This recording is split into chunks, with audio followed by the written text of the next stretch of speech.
De l'eau pour tous, mais pas n'importe laquelle.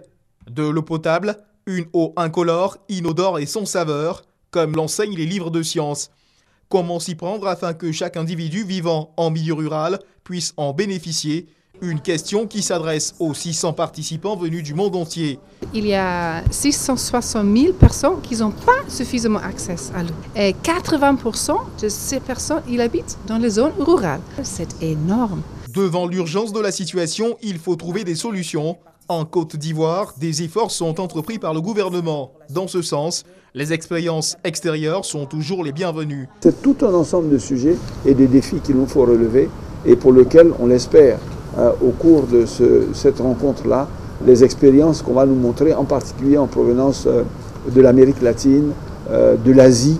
Des efforts entrepris par le gouvernement qui s'expriment également en chiffres. En milieu rural, l'action du gouvernement s'est faite à travers la mise en œuvre du programme présidentiel d'urgence qui a permis de réhabiliter près de 17 000 points d'eau équipés de pompes à motricité humaine.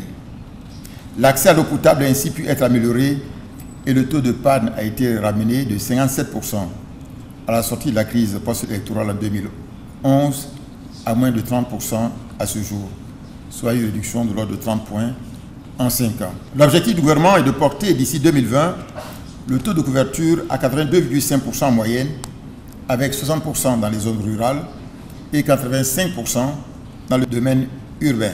Cette rencontre revêt pour le gouvernement ivoirien un intérêt majeur. C'est une véritable opportunité de réflexion et de partage d'expériences des différents pays et acteurs ici présents pour relever les défis de l'eau, de l'accès à l'eau potable.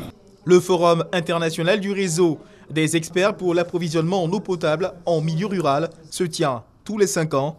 L'édition précédente a eu lieu en Ouganda et c'était en 2011.